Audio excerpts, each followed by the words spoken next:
Okay, good day to everyone. Now we were moving to Module 6.2 as part of the continuation of Module 6.1 entitled The History of Life on Earth. So in this Module 6.2, the Earth through time naman tayo kasi it is an introduction to geological time scale. So, si Module 6.1 and 6.2 are totally magkasama talaga siya. But since geological time scale has a lot of informations or topic, kaya pinaghiwalay ko siya as part. Kaya naging Module 6.1 and Module 6.2. So now, before we tackle deeper our next topic or today's topic, let us know muna what is geology. Kasi knowing the geological time scale, we have to know what is geology. Geology first. So when we say geology is the study of life on Earth based on the evidence found on rocks. And the person who conducts studying with that, we call it them as geologists. So again po, when we say geology is the study of life on Earth based on the evidence found on rocks. Definitely in geological time scale, we're going to tackle all of the organism na nag-arise during before Christ era or million years ago. So, mga geologists po ang nagtatakil most commonly sa mga fossils. So, nalalaman kasi natin na may organism na nag-arise because there are trees buried in our rocks. So, tinatawag natin yun as fossils. While doon naman sa mga fossils na nag-trigger out or nagbibigay ng idea or certain information or data with regards to the past events happen in the Earth, yung mga important events, we call it as fossil index. So, when we say fossil po, fossil are any remains of organism or trace of their activity preserved in rocks or other materials. So, si fossil po, we have two ways to classify fossils. So, we can found fossils through rocks and we can found fossils through ice. So, si fossils, kino-consider siya as the remaining trace of organism na nag-arise before. So, paano nga ba na-form si fossils? So, how fossil forms? So, when the body of an organism is immediately buried after its death or when an organism buried alive to die eventually. So, the soft tissue of the buried organism will decay and leave behind only the parts such as bone, teeth, or shell. So, sa rocks kasi, we have different types of rocks. So, actually, we have three types: the metamorphic, sedimentary rocks, and igneous rocks. Sir, what type of rocks ba si fossil? So, si fossil po ay kinoconsider natin as part of sedimentary rocks. Kasi po, when we say metamorphic, nabubuo si metamorphic rocks due to the temperature and pressure under beneath of the plate tectonics or sa ilalim mismo ng lupa.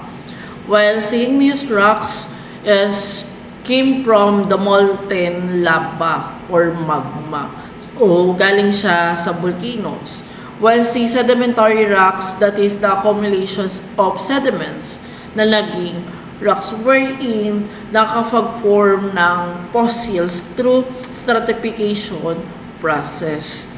So, as stratification process happen by side by side during the formation of fossils, the minerals that will cement the sedimentary rocks will also help preserve the remains of organism. So, again, si fossil, we can find it in different types of sedimentary rocks. Napo-form siya through accumulations of sediments during stratification process. So, fossils that are used as marker or the main events of Earth past are called fossil index or index fossils. So, ito yung fossils kung saan nagdetel ng mga highlights events na nangyari from past or early Earth na meron tayo or million years ago. So, fossils index po ang tawag natin sa kanya or index fossil. So, now, let's proceed knowing what is geological time scale. So, when we say geological time scale is the record of life forms and event that happened since the Earth formations. The geological time scale is divided into different intervals. So, sa geological time scale, meron tayong different subdivisions, na major subdivisions. Meron tayong eon, eras, period, tsaka epoch. Si eon nahati sa different eras, si eras nahati into different period, while si period nahati in different epoch. While ang question kasi is, sir, paano po nalalaman ng mga geologists kung gano'n na ba katagal yung layer of rocks? So, dito papasok yung different ways. It's either absolute age dating or relative age dating. So, when we say relative age dating, so, tinitrigger out natin yung rocks kapag nasa ilalim, yung below layer ng rocks, we consider it as older rocks. While yung upper layer, we consider it as younger rocks. While when we say absolute age dating, we use numerical numbers that tells the exact age of certain layer of rocks. So, dito papasok yung MYA or yung million years ago. So, paano ba nami-measure ng mga scientists through absolute dating kung gaano nakatanda yung rocks? Actually, they use different methods.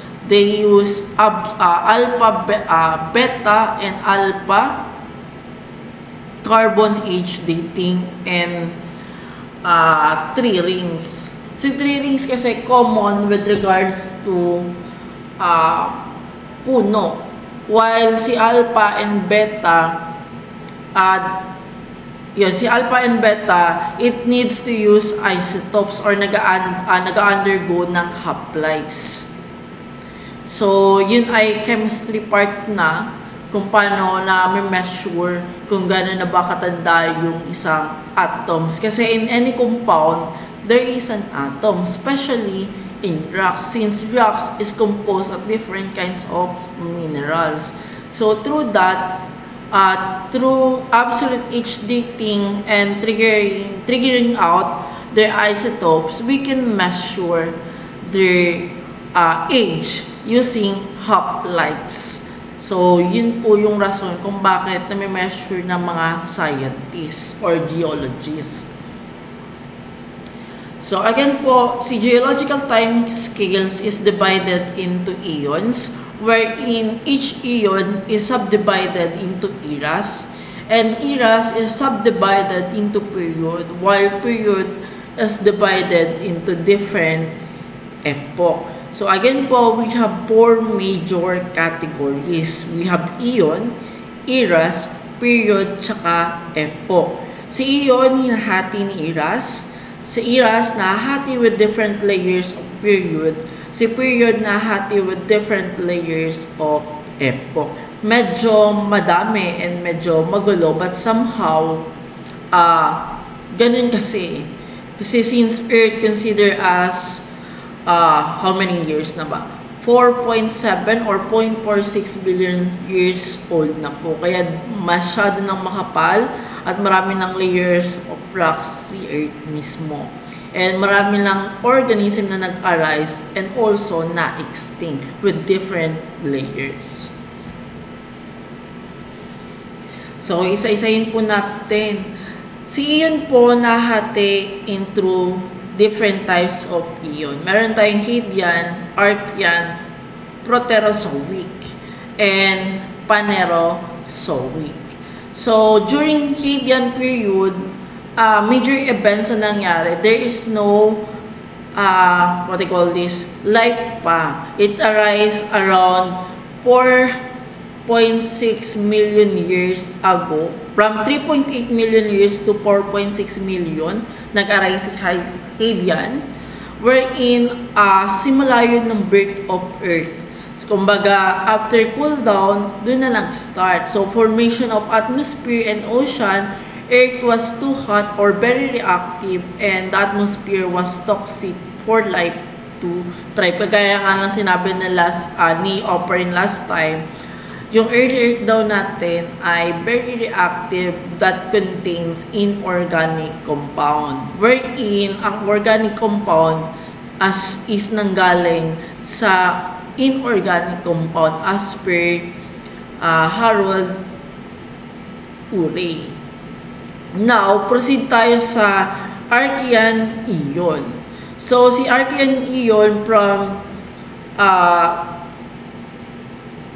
3,000 million years ago to 2,500 million years ago, dito nag-start yung first unicellular organism natin. Dito nag-start yung mismo kauna-unahang organism na nag-arise na pinaniniwalaan na it's a type of cyanobacteria that are capable to use photosynthesis and produce oxygen in Earth. Again, si Archean Eon po, doon nag-start kung kailan nag-arise yung isang unicellular organism, wherein kinoconsider natin siya as cyanobacteria that use photosynthesis. Sir, bakit po ba photosynthesis? Wala pa kasing source of energy or nutrition that time. So, through photosynthesis, sa photosynthesis kasi tatlo lang naman ang kailangan carbon dioxide, water, and sunlight. So, through that, nakapag-create si cyanobacteria ng pagkain to sustain his or her life at magparami or mag-replicate. Nang dumami sila, ang byproduct kasi ng photosynthesis is to produce oxygen. So, dumami rin yung oxygen sa atmosphere ng Earth, wherein it is capable now to produce more organism. So, dito na papasok si Proterozoic. So, it's around 2,500 up to 515 million years ago, wherein first multicellular organism appeared. So, again po, pinaniniwalaan ng mga scientists or ng mga researcher natin na ang ancestor ng eukaryotic bacteria is si prokaryotic. Kasi nga, ang unang organism na nag-arise is prokaryotic that are similar to cyanobacteria, wherein it use photosynthesis to create energy or sustain his life, and the byproduct is oxygen.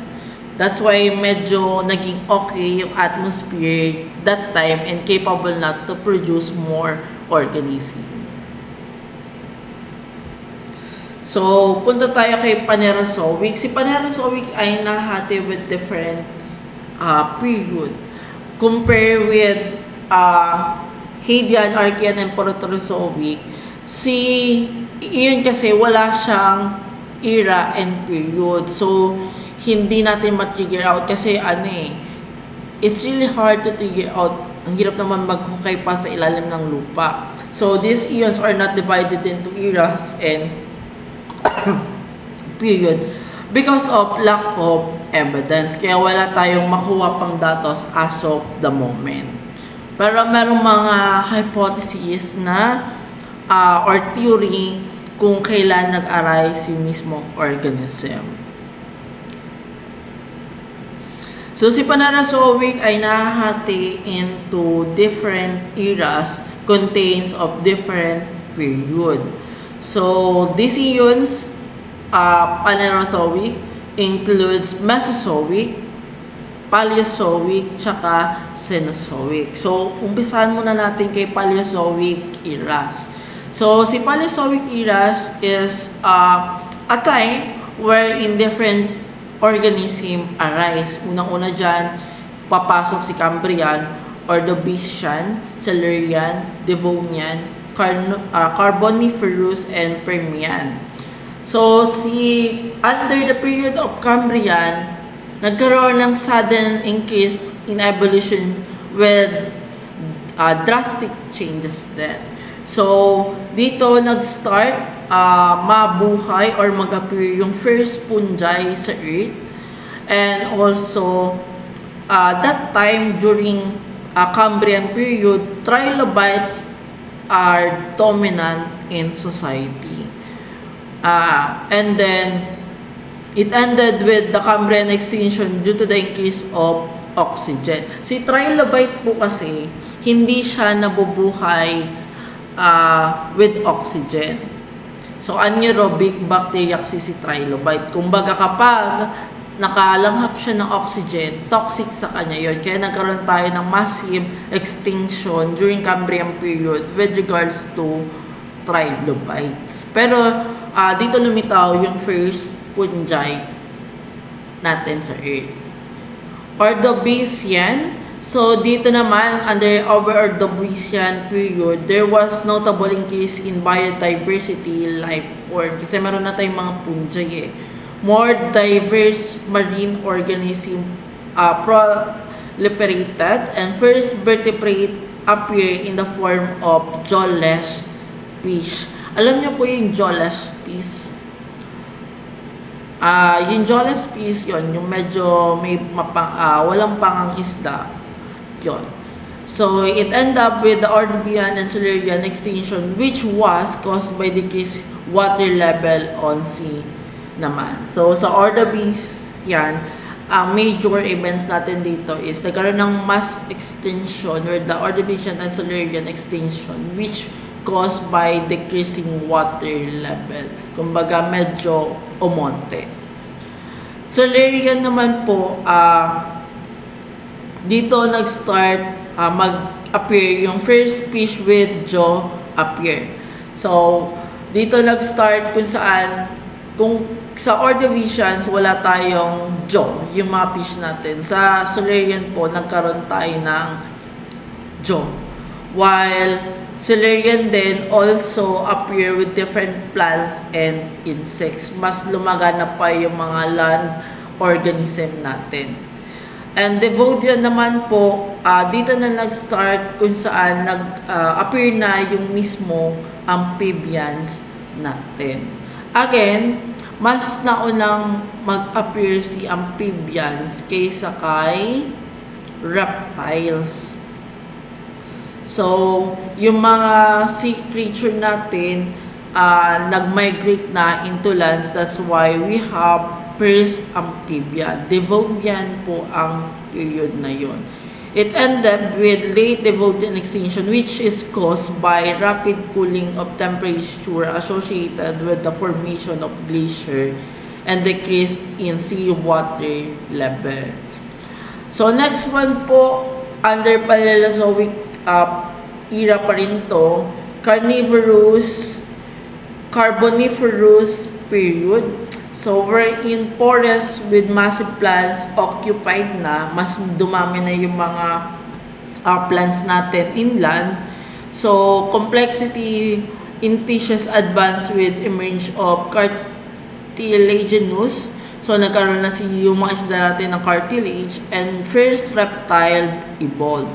So, una-munang nag-appear si amphibians bago nagkaroon ng reptiles. Now, Permian, dito na papasok yung Pangea form kung sa araling panglipunan is naalala nyo pa si Pangea where the earth continents is nagkakaroon ng movements. Plants and animals evolved to be able to survive in dry land. It ended up with Permian-Triassic extinction caused by increase in global temperature. So, nagkaroon naman tayo ng high temperature. So, under Paleozoic, we have 246 period. Cambrian, Ordovician, Silurian, Devonian, Carboniferous, and Permian. So, again, Cambrian, nagkaroon tayo ng mass extinction with trilobites because of increasing oxygen. Ordovicians, nagkaroon tayo ng jawless fish or nagkaroon ng appearance. Dito na lumabas yung fish natin, kaunang isda, without jaw. Sa Lurian, nagkaroon sila ng jaw, but nagkaroon naman tayo ng plants and insects dito. While the Vosgians naman, dito nag-start mag-appear yung amphibians and carboniferous. Dito naman nag-start mag-evolve yung mga reptiles natin. And Permian, dito na nabuo si Pangaea and nagkaroon tayo ng massive extinction due to the increase of global temperature. So, next po, under Phanerozoic Eon, meron tayong Mesozoic eras. So, si Mesozoic eras is nahati sa tatlong period. Meron tayong Triassic, Jurassic, Cretaceous. So, Triassic, reptiles again its most of the lands, mas dumami pa sila. And then, first mammal appeared in Triassic period.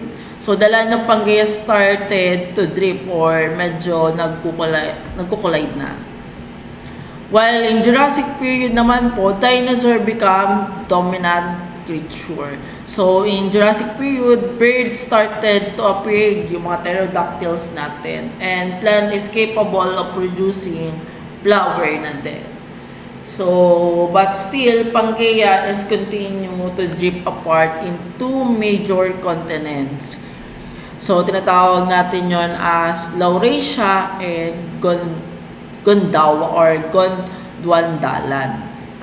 So, again po, nahati na sa Jurassic si Pangaea into major continents. Laurasia and Gondwana ang tawag natin doon with other terms. But here, ang nakalagay is Gondwanaland. And lastly, under Mesozoic eras, meron tayong Cretaceous period. So, dito nag-start lumabas yung bird and mammals. Still continue to develop pa rin sila. But, nagkaroon ng major events sa Cretaceous due to the extinction by asteroid impact. So, most dinosaur population has been decreased because of the massive impact of asteroid. So, next one po, under Phanerozoic, katulad po na sinabi ko kanina, meron tayong different eras. Under Cenozoic eras, meron tayong two types of period. Meron tayong tertiary and quaternary. So, during tertiary period, first large mammal appeared na. Ito na yung mga mammoths. So, mammals become the most dominant animals in land, and the hominids, ancestor of humans, started to appear under tertiary period.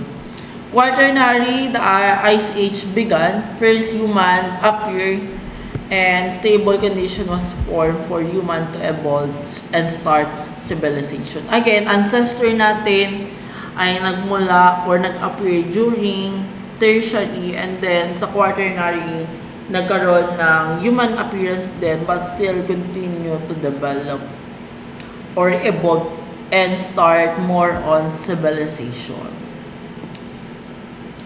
Kagaya po ng sinabi ko kanina, to trigger out the year nung mismong geological time scale, we use different types of way. We have relative age dating and absolute age dating. So when we say relative age dating is used to organize the time that life has existed on Earth. So again, yung nasa ilalim, kinoconsider natin siya, sa ilalim ng rocks, kinoconsider natin siya as older rocks, and yung nasa ibabaw as younger rocks. Kaya meron lang tayong two types dito, oldest and youngest.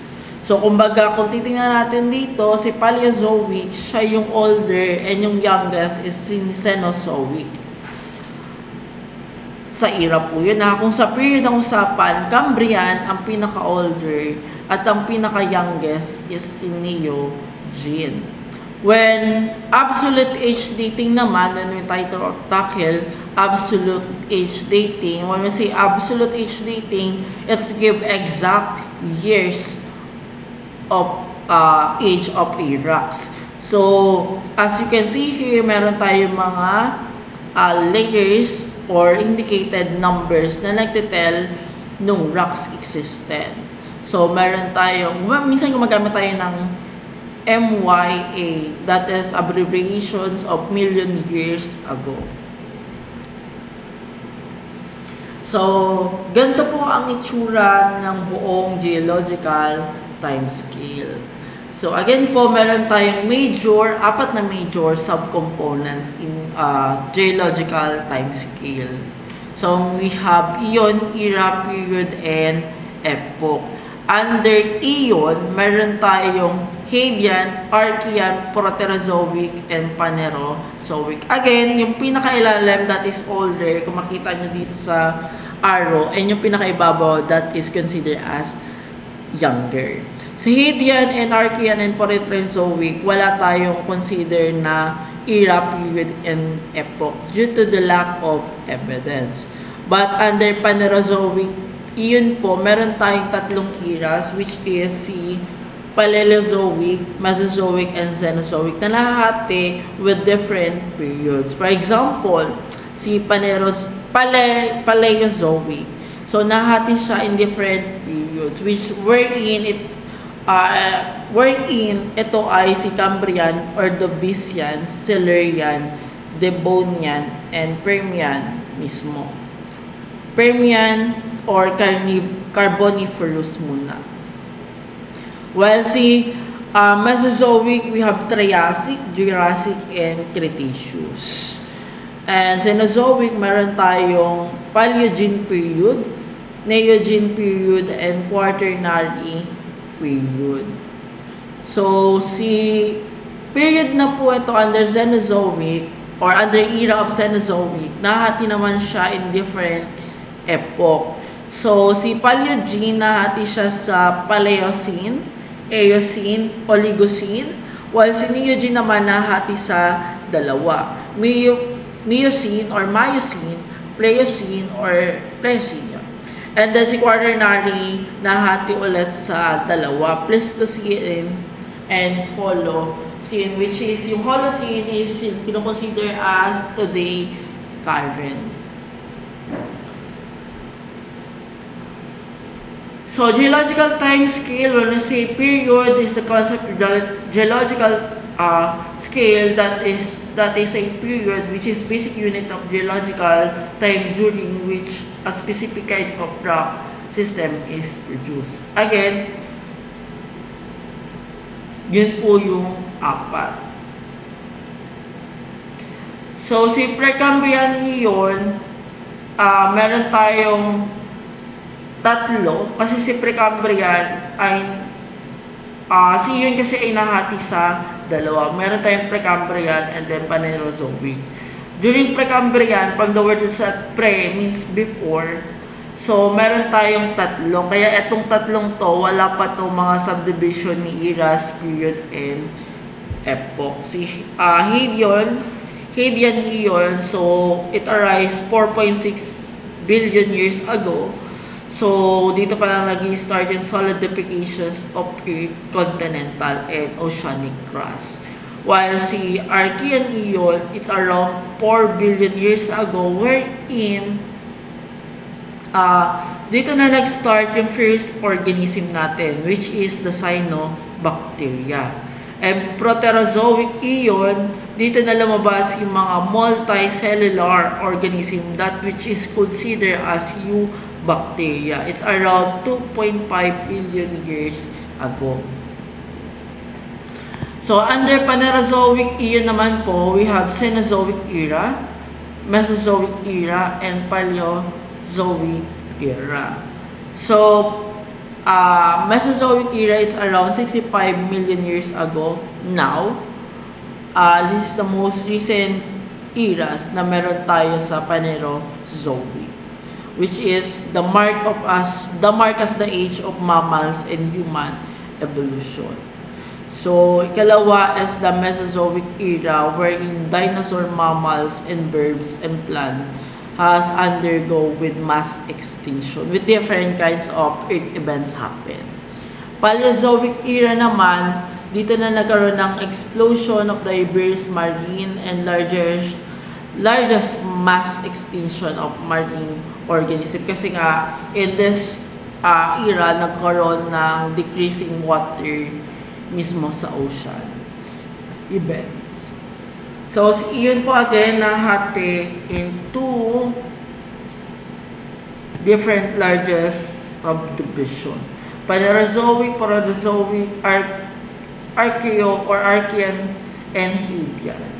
So, lagi mauna si Hadean, susunod si Archean, susunod si Proterozoic. Yung tatlo, kino-consider natin yun as, itong tatlo Hadean, Archean, and Proterozoic, kino-consider natin siya as Precambrian. And then, itong si Phanerozoic naman, kino-consider natin siya as current, yung post, or yung today.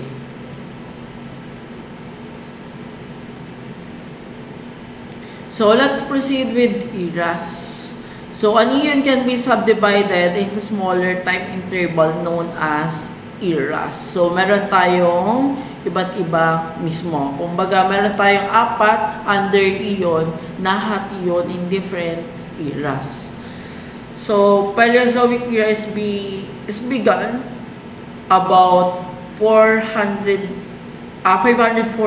million years ago and lasted for about 300 million years ago. This is when fossil recorded become rich in evidence for many marine organisms. So, ibig sabihin nun, as per scientists, under Paleozoic era, mas dominant yung mga marine organism natin. So, under Mesozoic era naman po, began about 2 million years ago and lasted about 180 million years ago.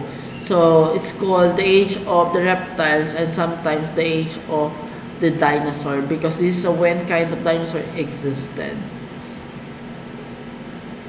Cenozoic era naman is considered to be the latest era in the geological time scale wherein it's around 65 million years ago up to present today.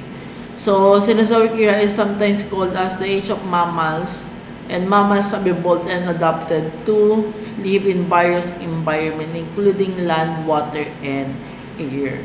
So, it composed Quaternary, Tertiary period, which are characterized by presence of primitive mammals and modern human civilization. Again, sa tertiary, doon lumabas yung human ancestor, and quaternary, doon lumabas yung, ito na yung pinaka-current na meron tayo, na nag-evolve yung mga human mismo to adopt environment and make civilization, civilize. So, period are further subdivided of eras. Subdivision of eras. So, Proterozoic era is composed of the Devonians and Ediacaran period. So, prokaryotic organisms began to appear during this period, first with the anaerobic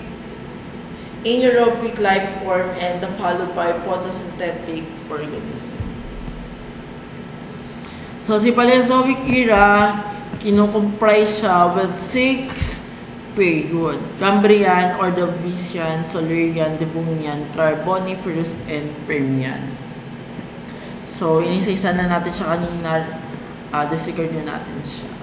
While in Mesozoic era naman po, nahati naman siya with different periods. We have Triassic, Jurassic, and Cretaceous. So, si Cretaceous, doon yung pinaka nagkaroon ng massive impact of asteroid wherein most of the life of the dinosaur was being decreased or lost, nawala. Under the Cenozoic era, it's divided into 2, tertiary and quaternary. So, tertiary, dito na lumabas yung primitive humans, and quaternary considered as age of the man. Epochs are finer subdivision shown in the Mesozoic era and parts of Mesozoic era. They are only done for most recent portion of the geological time case because of all rocks in the late portion of the time scale have been buried deeply. So, hindi ganun kadali kasing maghukay sa ilalim ng Earth mismo and to know what exactly happened and what kind of organism arise that time. Until now pa rin naman, still discovering pa rin naman. Yung mga current scientists natin ngayon, nakaka-discover pa rin sila ng different organism na nag-arise before. So, yun lang po yung topic natin with regards to geological time scale. I will be posting certain activity that you have to accomplish today po. So, yun lang. Thank you to everyone.